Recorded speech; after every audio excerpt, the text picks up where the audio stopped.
créole, il n'est pas mauvais, mais il peut faire des fautes. Donc là encore, toujours vérifier, corriger éventuellement les fautes qu'il peut faire, etc.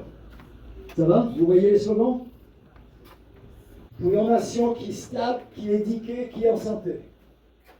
Sécurité qui est rassurée, éducation qui est levée, santé qui est libérée, etc. Oui.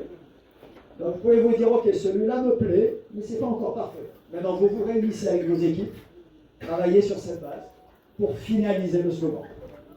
Est-ce que c'est clair? Ça va? Ça va.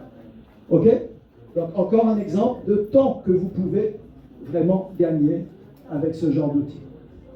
Et là, on est sur des exemples vraiment de base. Okay? Alors, autre exemple. Est-ce qu'il y a quelque chose que vous voyez d'anormal sur cette photo? Oui. Dites-moi. Hein? Est-ce que vous voyez autre chose?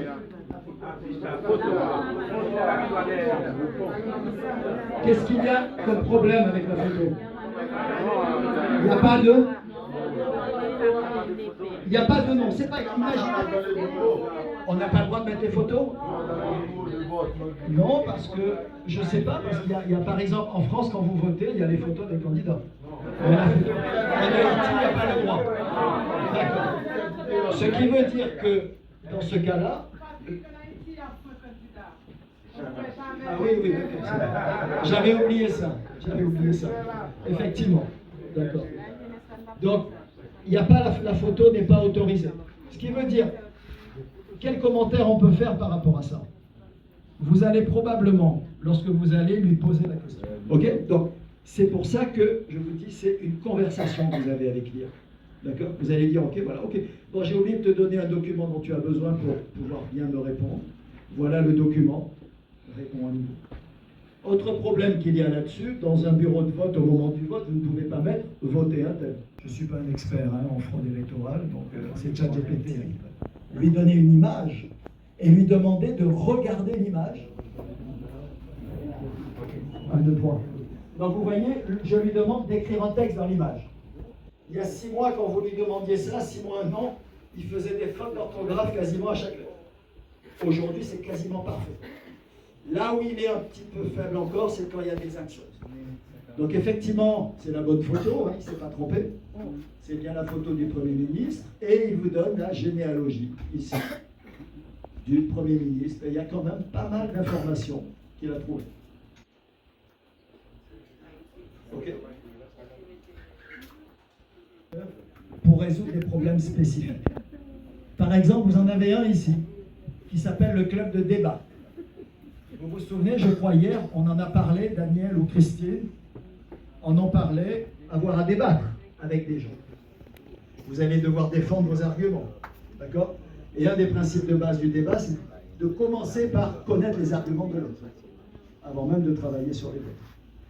Si je vous dis par exemple pour ou contre la peine de mort,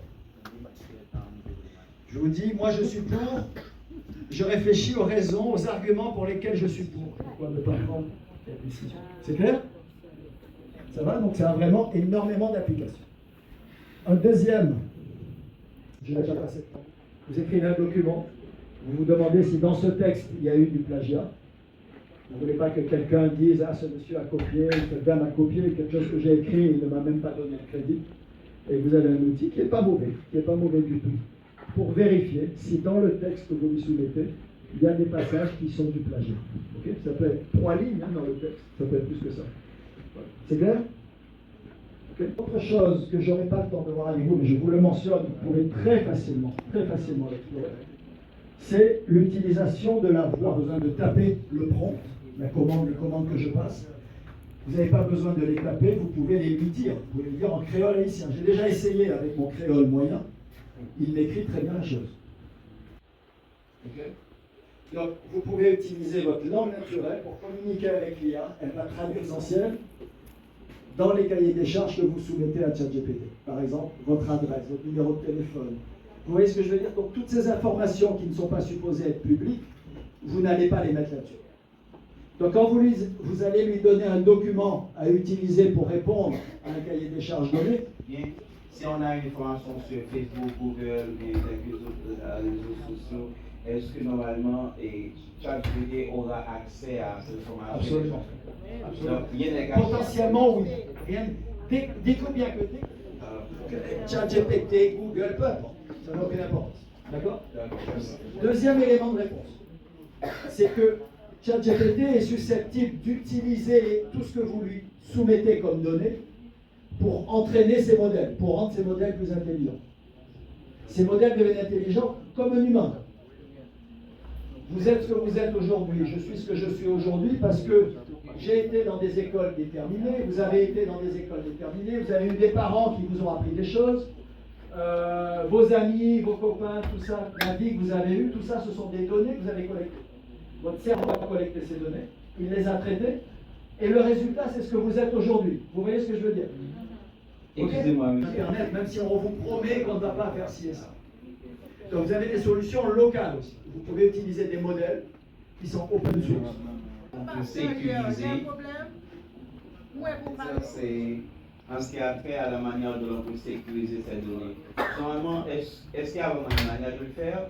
Ou bien pourquoi on n'a pas accès aux données officielles à l'aide de ChatGPT? Par exemple, maintenant, si je veux savoir comment le CPD dépense l'argent de l'État, est-ce que ces informations-là, est-ce que c'est parce que sont cachées ou bien est-ce que c'est parce que normalement il y a une manière de les sécuriser et afin que tout le monde n'ait pas accès à ces dernières, ou bien est-ce que c'est caché totalement, ou bien est-ce que vraiment il y a une manière de sécuriser l'information? En général, il y a une branche du gouvernement, ne les mettez pas sur Internet.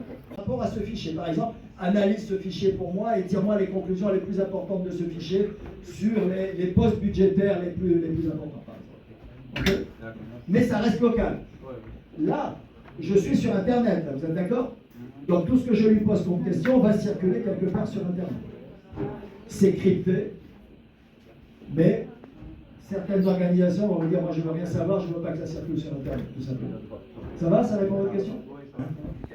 Mais quand on utilise ces intelligences artificielles, il y a la notion d'algorithme. Donc je ne sais pas si vous allez toucher cette notion plus tard où on peut l'aborder. Non, ce n'est pas l'infrastructure de réseaux neuronaux. Donc c'est un peu comme les neurones du cerveau, sauf que ce sont des neurones artificiels. Ce ne sont pas des neurones biologiques, ce sont des neurones artificiels. D'accord? Donc ce n'est pas un algorithme en tant que tel, c'est un fonctionnement différent. Le fonctionnement algorithmique, c'est l'instruction, puis 3, puis 4, puis 5, puis 6, et puis on recommence. Okay? Là, parce que j'aurais pas le temps. Mais ça va, ça? C'est un peu l'idée derrière. Okay? Oui? Secondaire sous capacité intellectuelle. Ok, je vois la question. Exactement. Donc, sa crainte, c'est que le fait que tout devienne beaucoup plus facile pour nous en termes d'opération intellectuelle va diminuer nos capacités intellectuelles. Potentiellement, oui. Il y a déjà des études qui ont été faites qui montrent que c'est vrai. Il semble que ça soit le cas. Okay? Je ne veux pas élaborer plus là-dessus. Okay? Sinon, je ne vais jamais donner avancer. Ok, oui, c'est un danger. Et ça fait apparaître le fait que l'esprit critique est encore plus important avec l'IA qu'avant. Vous avez posé des questions qui font référence à ça tout à l'heure, qui font référence aux défauts des IA. D'accord, monsieur, tout à l'heure? Indirectement, la question que vous avez posée fait référence aussi à ça. Donc, Terina va vous dire rapidement un petit mot là-dessus. Donc, monsieur Atti a un peu vu avec vous, la majorité des interventions que vous avez faites, vous avez posé des questions qui ont permis. Peut-être pas les pour moi, un peu réseau neuronal, c'est comme si c'est une machine qui interprète un peu genre cerveau humain fonctionner. Donc, il y a plein un peu, même genre humain, tout, c'est des données qui ont bio et puis qui fait que ils viennent gagner un nombre d'informations que vous pouvez répondre. Donc, l'IA générative, c'est pas intelligence artificielle en général, mais l'IA générative, il apprend et il répond à partir de ça l'apprendre. Il va forcément répéter, j'en ai plein d'informations, mais ça dépend de questions posées là et puis il va répondre d'une certaine façon. Et ça crée tout. Concept autour, à force que vous voulez certaines fois des inclusions, que nous avons que par rapport à Gemini, tu as un incident qui est passé côté que, par exemple, des informations historiques qui liées par exemple à pape, que par exemple au pape noir, ni au pape asiatique, et que l'État produit des images qui montraient des papes asiatiques ou des papes noirs. Donc, c'était des biais que vous avez issus de préjugés ou bien des inclusions que vous voulez faire trop de diversité et qui permettent que biais viennent installer. Ça, c'est un premier cas. Et bon, vous corrigez le gougnat, donc c'est bon. Et l'autre point qui est c'est des hallucinations. On a utilisé IA, il y a une réponse qui n'a pas existé. Et ça fait toujours dire nous vérifier source. C'est-à-dire que sans pas changer le genre, sans pas mentionner source là. Donc tout ça, c'est dans le point pour le poser là pour dire que si il y a une source là dans l'information que la baoua pour le mentionner, donc tout ça, c'est pour le capédo réduire un peu des faux sérieux qu'il a gagné. Et dans le plagiat tout, et je me suis montré nous, il y a des outils qu'on peut vérifier s'il y a un plagiat, même si ce n'est pas sur ChatGPT directement, mais il y a des outils qui sont disponibles. Parce que le plagiat est là depuis longtemps. Et son différence pour nous faire tout entre outils de détection plagiat et outils de détection IA. Ce n'est pas le même bagaille. Plagiat est là depuis longtemps et de moins en moins fiable. Parce que je nous ai sur le tableau, il y a des gens qui te font thèse, qui te soumettent thèse depuis 1985. Et en 2025, là, il mettait le nom IA, il dit regardez si document ça fait avec IA. IA dit oui à 84% il gagne IA. Il génère pas l'IA. Alors que 1985, pas de gagne. Donc, c'est genre pour nous que détection cas détecter, mais IA un peu plus difficile pour détecter.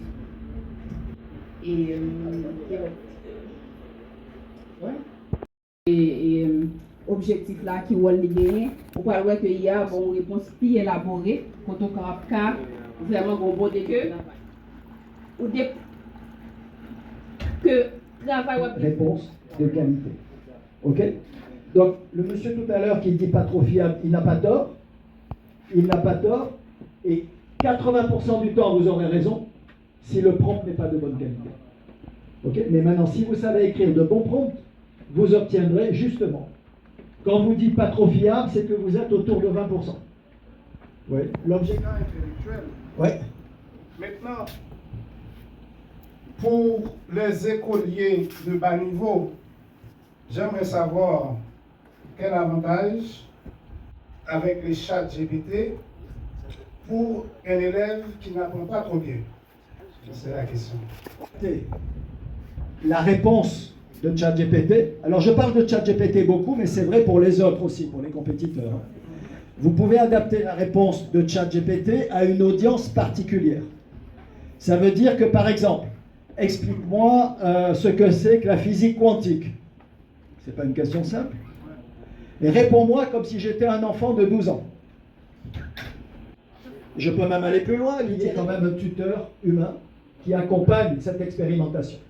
Vous voyez? Mais vous serez surpris de voir que l'enfant, très vite, il va capter cette affaire. Très vite. Et j'aurais adoré le tester à grande échelle, je peux vous dire. Mais pour l'instant, c'est pas fait. Mais les résultats étaient surprenants.